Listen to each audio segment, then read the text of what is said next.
I be flossing. I be flossing.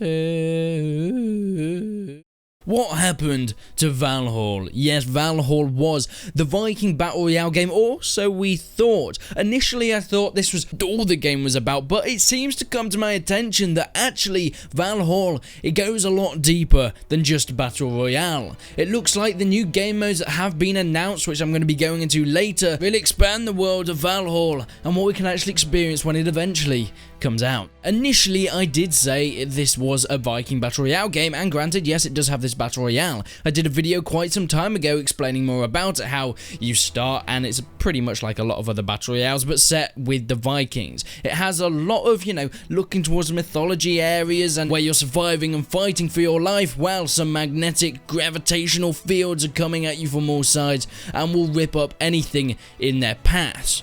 But this is not really what this video is about. It's going to go more into the extra things and the updates that we've heard about Valhall since that initial look into the Viking Battle Royale.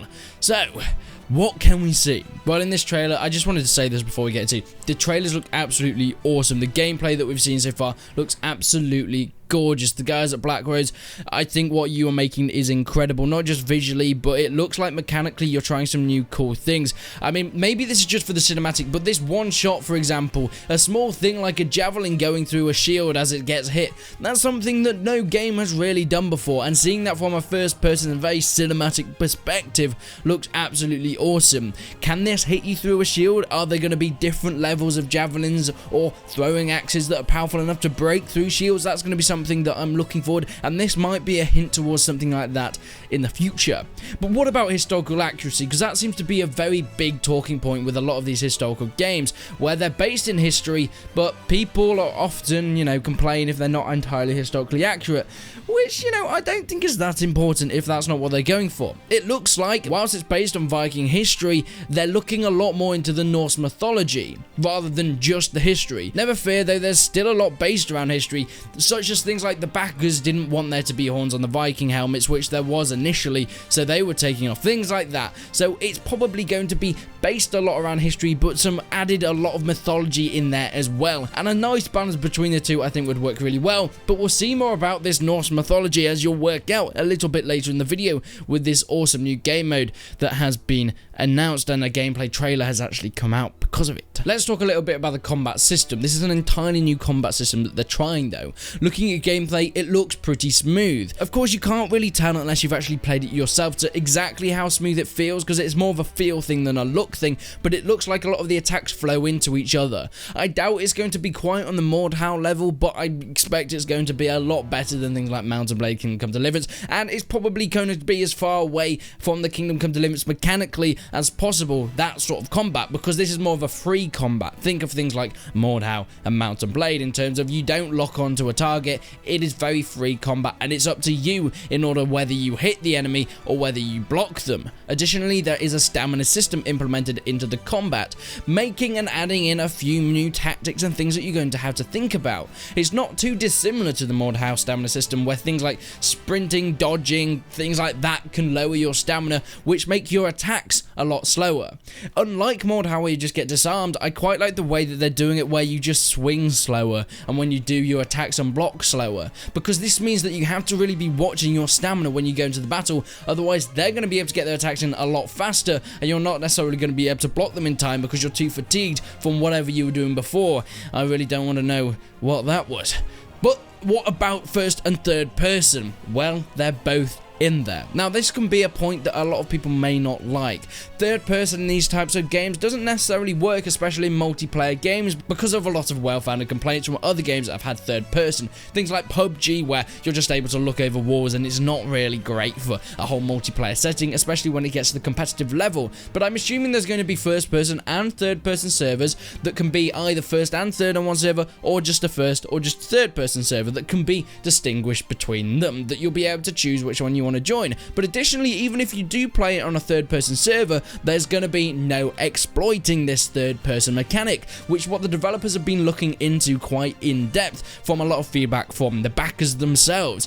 I mean, it's always that thing where you get sniped from the back of a hill because they've seen you way before you could ever see them, because you possibly couldn't see them because they were hiding behind, but because they're in a third person, they're able to look over and see you coming. This is not possible in Valhall. In Valhall, there is a block. I'm not entirely sure how they did it. I think it's just when you try and look around corners, it sort of just blocks out the camera and sort of zooms it in a bit more, which means that there is no such thing as third person peeking now, which is great for this multiplayer setting, and I'm so glad that they've added in and addressed this. In terms of the gameplay itself, it's very much a good mix, I think, between hardcore and more arcade stuff. I'm sure there are going to be servers that do a lot of different things. Haven't really seen much of the UI. That's going to be something that I'm really looking forward to see how they do that. Whether it's going to be minimalistic, I'd love it to be minimalistic, because, I mean, for a combat, a sword fighting game, you don't really need all that much UI. There's not that much stuff that you really need to be looking into when it comes to HUD and all that sort of things. But we do know that there is cinematic stuff that you can do as well. But they want to look more into the hardcore elements as well, and not just really an arcadey battle royale game or a medieval combat game. There's things like no crosshairs on bows, which I think is a cool addition, because it really means that the bow is a strategic weapon. A lot of games that take this medieval or historical stance tend to use a bow as just another gun, like in a modern shooter, because that's what we've been used to for so long, using a gun just for taking people out one after another, when really a bow was always and still is a very skill-based weapon. It takes a lot of time to get used to how each bow works, their draw power, the speed of the arrow that's moving, and of course the sway and things like that, which means having a game where there's no crosshairs on bows, you'll have a holding breath mechanic, so that will be something you have to look after and make sure. I'm assuming this is probably going to affect some stamina in some way. If you've been running quite a lot, this is probably going to be more affected when you come to actually shooting, and of course bow sway, which once again will probably be affected and be in conjunction with stamina or fatigue that you gain or lose throughout the game. But we've heard about the Battle Royale, we know everything about that, but what are these other game modes that I speak of?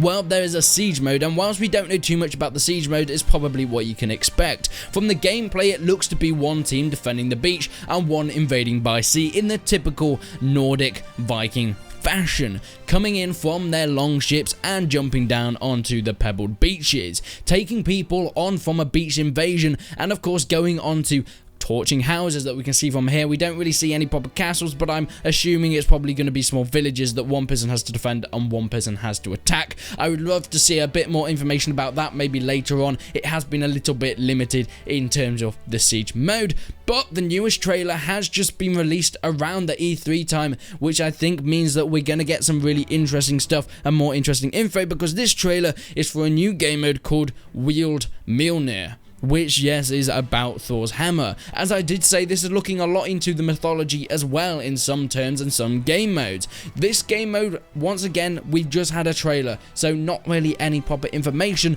but it looks like it's going to be some sort of King of the Hill type thing, but with a capture the weapon a mechanic to it. So probably everyone's trying to get Mjolnir, because it seems like this is probably going to be the most powerful weapon in the game, trying to get to it and then perhaps defend it. Whoever has it for the longest time, it ticks down while you're having that hammer, and whoever last has it, sort of like a hot potato sort of thing, or maybe even the person that just holds it for the longest by the end of the game wins, and it's probably going to be very powerful. But once you get that hammer, everybody's going to be after you. But of course, that is just my speculation on what this could really be about, this new Wielding Mjolnir game mode. Now, I have been told that it is currently in a pre-beta sort of thing for backers.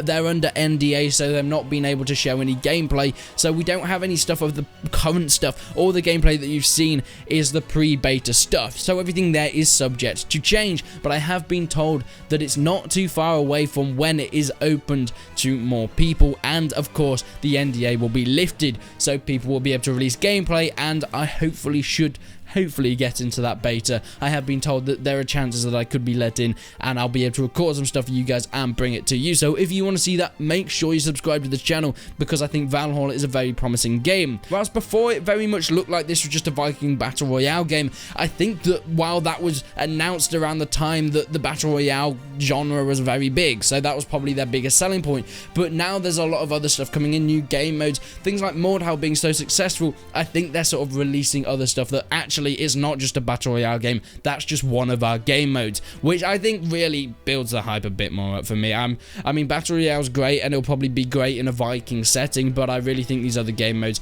if they're done well, can really offer a lot more to this game. Whereas if you're looking at a game like MORDHAU'S, it has Battle Royale, but by no means is that the most popular mode in the game, because it does other modes a lot better. But I guess we're just going to have to see in the future, but I will be bringing it to you as fast as possible. So make sure you leave a like on the video, make sure you stick around the channel if that's your sort of thing. But until then, guys, I will see you in the next one.